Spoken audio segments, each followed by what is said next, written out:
দোৱাত অংশগ্ৰহণটো কৰিবই লাগিব কাৰণ এতিয়া আমাৰ ওচৰৰ গাঁৱৰে ল'ৰা হয় আৰু মই বাৰু থাকোঁ গুৱাহাটীত কিন্তু একদম মোৰ গোটেই পৰিয়ালৰ লগত তেওঁলোকৰ চব ৰিলেটেড চব মানুহ এটা লগত ৰিলেটেড আছে আহিবই লাগিব মই চ' সেইটো প্ৰথম কথা। আৰু 2 নম্বৰ কথাটো হ'ল যে মই এতিয়া ভালকৈ একো ক'ব পৰা নাই কাৰণ মই এইমাত্ৰ চামিউলৰ আব্বাক লগ পালোঁ, চামিউলৰ মাকক লগ পালোঁ কাৰণ তেওঁলোকক দেখি পেলাই বেয়া লাগে। এতিয়া তেওঁলোকে মই যাওঁতেও এটা কথাই কৈ আছে যে ন্যায় লাগে বুলি কৈ আছে, কিন্তু এতিয়া ন্যায়টোৰ কাৰণে আমি ৰখিব লাগিব। এতিয়া ন্যায়টো কেনেকৈ হ'ব সেইখিনি কথা মই তেওঁলোকৰ কথা পাতিলোঁ। এতিয়া সেইখিনি কথা মই কেমেৰাৰ আগত ক'ব নোৱাৰোঁ যে কি কথা পাতিলোঁ কি নাই কোৱা, এইটো আমাৰ মাজৰ কথা চ' সেনেকৈ এতিয়া আমি কামখিনি কৰি যাব লাগিব। এতিয়া তেওঁলোকো আগবাঢ়িব লাগিব। এতিয়া তেওঁলোকৰ ঘৰত বহুতখিনি আছে, ভাইটিসকল আছে, তেওঁলোকৰ গোটেইখিনিক মই বস্তুখিনি বুজাই দিছোঁ কি কৰিব লাগিব।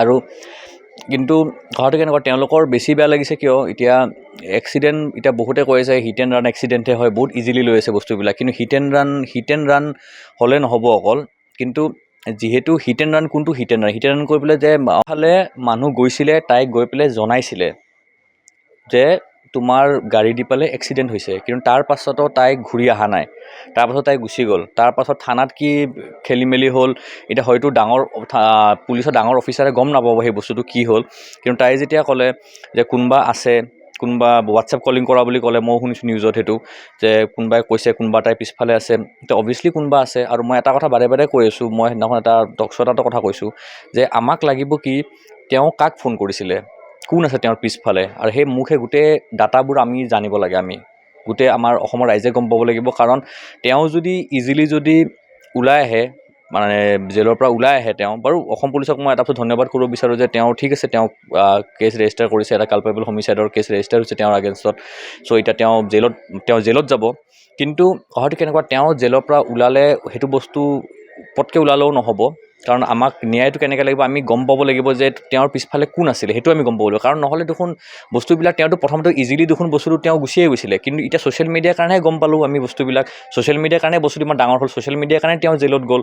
চ' সেইকাৰণে আমি বস্তুটো গম পাব লাগিব। আৰু গম পাব কিয় লাগিব, কাৰণ তেতিয়া নেক্সট টাইম কোনোৱে সাহস নকৰিব। আৰু তেওঁলোকৰ ঘৰৰ মানুহ এইকাৰণে বেয়া লাগিছে কাৰণ তেওঁ গুচি গৈছে, গম পায়ো গুচি গৈছে, আৰু এবাৰো খবৰ নাই লোৱা। চব বস্তু পইচা দি নহয়, মই ভাবোঁ চব বস্তু পইচা দি নহয়, পইচা দিলে নহ'ব। মানুহখিনি আহি পেলাই যদি কমচে কম যদি তেওঁ যদি আহি পেলাই যদি আমি এটা বস্তু মই সুধিব ইয়াতে যদি কোনোবাই যেতিয়া কমেণ্ট কৰিব, তাতে মই এটা কথা সুধিব বিচাৰোঁ, তেওঁ এবাৰো ক্ষমা খুজিছিল নে? তেওঁ এবাৰ যদি ক্ষমা খুজিলে নহয়, তেওঁ ঘৰৰ মানুহে একো দুখটো কমচে কম সেইটো দুখ এটা থাকি গ'ল, সেই দুখটো যাতে কম হ'ল হৈ চাগে তেওঁ যদি ক্ষমা খুজিলে। এতিয়া ক্ষমা নোখোজা, সেই ক্ষমাটো নোখোজাৰ কাৰণে নাহিল কাৰণে আজি ইমান ডাঙৰ হ'ল। মই ভাবোঁ সেইটো আজি যে ইমান ডাঙৰ হ'ল, তেওঁ তাতে যদি ক্ষমা খুজিলে হয়, ধুনীয়াকৈ যদি থানাত যদি তেওঁ হাজিৰ হ'ল হয়, এতিয়ালৈ ইমান ডাঙৰ নহ'ল হয়। তেওঁ এটা ভুল কৰি দিলে, মই ভাবোঁ সেইখিনি কথা। তেওঁ সেইবোৰ বস্তুলৈ মই ক'ব নাযাওঁ, সেইটো বস্তুলৈ মোৰ তেওঁৰ লগত মোৰ একো কথা নাই। মোৰ কথা এটাই যে তেওঁ কিবা হ'ব নহ'ব সেইবিলাক লৈ মোৰ একো কথা নাই। মোৰ কথাটো কি, চামিউল হকে জাষ্টিছ পাব লাগে, তেওঁৰ ঘৰৰ মানুহে সেইটো বিচাৰি আছে। তেওঁ কি হয় কি নহয় সেইটো ঘৰৰ মানুহে সেইবিলাক লৈ একো কথাই নাই, কাৰো সেইবিলাক লৈ কথাও নাই। তেওঁৰ পৰা তেওঁৰ পৰা কোনো পইচাও বিচৰা নাছিল, তেওঁৰ পৰা খালি ক্ষমা বিচাৰিছিলে, তেওঁ আহাটো বিচাৰিছিলে। এইবিলাক লৈ কথা নাই, তেওঁৰ কি হ'ব কি নহ'ব সেইটো লৈ মতলব নাই।